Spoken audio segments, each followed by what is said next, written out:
Hello friends, welcome to Madurai Hema சமையல். இந்த நம்ம சேனலை ஃபஸ்ட் டைம் பார்க்குறீங்கன்னா நம்ம சேனலை சப்ஸ்கிரைப் பண்ணிக்கோங்க. பக்கத்தில் இருக்க பெல் பட்டனை கிளிக் பண்ணிக்கோங்க. ஹலோ ஃப்ரெண்ட்ஸ், இன்றைக்கி நம்ம பார்க்க போகிறது ஒரு கிட்ஸுக்கான ஒரு பிரேக்ஃபாஸ்ட் ரெசிபி தான். இது வந்து ஹோல் வீட் பிரெட். நான் ஒரே ஒரு முட்டை எடுத்திருக்கேன். இதை வச்சு நம்ம ஈஸியாக ஒரு பிரேக்ஃபாஸ்ட் பண்ணலாம். வாங்க, இப்போ அந்த முட்டையை ஒரு பவுலில் உடச்சி விட்டுக்கோங்க. இதை ப்ரிப்பேர் பண்ணுறது ஒரு இந்த கிட்டு கூட இதை ப்ரிப்பேர் பண்ணலாம். நம்ம ஹெல்ப்பு படி அவங்க வந்து ப்ரிப்பேர் பண்ணலாம். என்னோடய பையன் இதை பண்ணிக்கிட்டு இருக்கான். நான் ஒரு மிட்டையை உடச்சி கொடுத்துட்டேன். அவன் அதை பீட் பண்ணுறான். இதை பீட் பண்ணி முடித்தோடனே நான் அதில் கொஞ்சமாக மிளகு சீரக பொடி போடுறேன். உப்பு சேர்த்துடலாம். நல்லா அதை பீட் பண்ணி கலந்து விட்டுறணும். கலந்து விட்டோடனே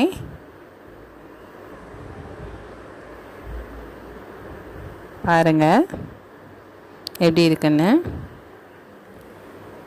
இப்போ தோசை தவாவில் அந்த ப்ரெட்டை, ஹோல் வீட் ப்ரெட்டை எடுத்து அதில் ப்ளேஸ் பண்ணிவிட்டு லைட்டாக நான் கொஞ்சம் எண்ணெய் ஊற்றிருக்கேன். அதில் ப்ளேஸ் பண்ணிவிட்டு ஒரு பக்கம் டோஸ்ட் ஆகட்டும்.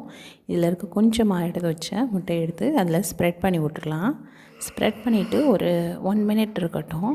இதுக்கிட்ட அப்படியே நம்ம வந்து திருப்பி விட்டுறலாம். இப்போ நல்லா ஸ்ப்ரெட் பண்ணுங்கள். ஸ்ப்ரெட் பண்ணிவிட்டு அதை திருப்பி விட்டுருங்க. இது நல்லா அப்படியே வந்து ஃபுல்லாக கோட் ஆயிடுச்சு. நான் வந்து திருப்பி விட்டுக்கிறேன். கொஞ்சமாக நான் வந்து ஆயில் சேர்த்துருக்கேன். கடலெண்ணெய் இல்லாட்டி நல்லெண்ணெய் சேர்த்துக்கோங்க. ரொம்ப டேஸ்ட்டாக இருக்கும், ஹெல்த்தியானதும் கூட. ஒரு பக்கம் டோஸ்ட் ஆகிருக்கு, ஒரு பக்கம் வந்து முட்டை வந்து கோட் ஆகிருக்கு. ஜஸ்ட் அது ஒரு 1/2 மினிட்டில் அப்படியே வந்து திருப்பி கொஞ்சமாக முட்டை சேர்த்து அதை வந்து ஸ்ப்ரெட் பண்ணி விட்டுட்டு திருப்பி ஒரு பக்கம் திருப்பி போகிறோம். இப்போ வந்து அந்த பக்கம் வந்து வெந்திருக்கும். இப்போ இந்த பக்கத்தை வந்து நம்ம வேக வச்சிடலாம். இது ரொம்ப ஈஸியான, சிம்பிளான, ஹெல்த்தியான ஒரு ரெசிபி. கிட்ஸ் செய்யலாம் நம்மளோட மேற்பார்வையின் கீழே. இது திருப்பி விட்டுட்டேன். இப்போ வந்து நமக்கு ஒரு பிரெட் ரெடி ஆயிடுச்சு. நம்ம ஒன்று மட்டும் செய்ய போகிறதில்ல, இன்னொன்று செய்ய போகிறோம்.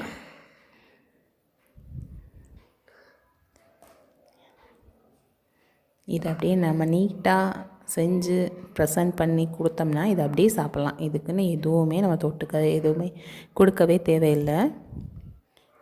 ஒரு ஸ்நாக் ஐட்டமாக கூட இது நம்ம பண்ணி கொடுக்கலாம். நான் இப்போ வந்து இன்னொரு இதே மாதிரி செய்ய போகிறேன். அதே மாதிரி மேலே 2 பக்கமும் ஸ்ப்ரெட் பண்ணி விட்டுட்டு டோஸ்ட் பண்ணிவிட்டு செஞ்சிடலாம். கொஞ்சமாக ஆயில் ஊற்றி ப்ரெட்டை வச்சு நம்ம ஏற்கனவே எடுத்து வச்ச முட்டையை இதில் ஊற்றிட்டு 2 பக்கமும் இதை வந்து ஸ்ப்ரெட் பண்ணி விட்டுடலாம். ஒரு முட்டை வந்து எனக்கு 2 ப்ரெட்டுக்கு வந்துச்சு.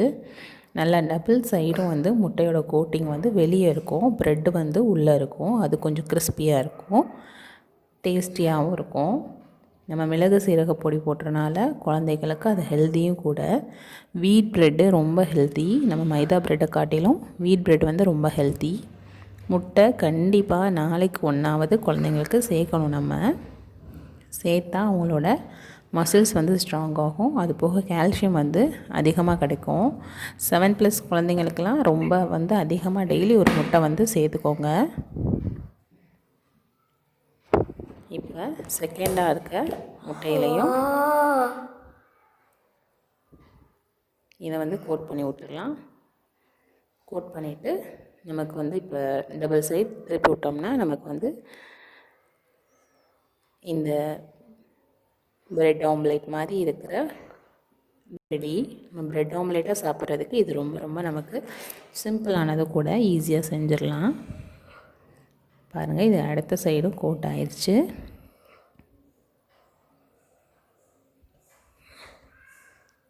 இதை நீட்டாக ப்ரெசன்ட் பண்ணிடலாம். பாருங்கள், நான் 2ஐயும் எடுத்து வச்சிட்டேன்.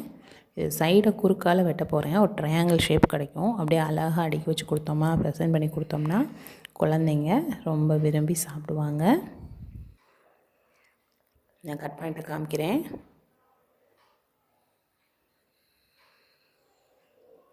நமக்கு ஈஸியான ஹெல்த்தியான பிரேக்ஃபாஸ்ட் ரெடி.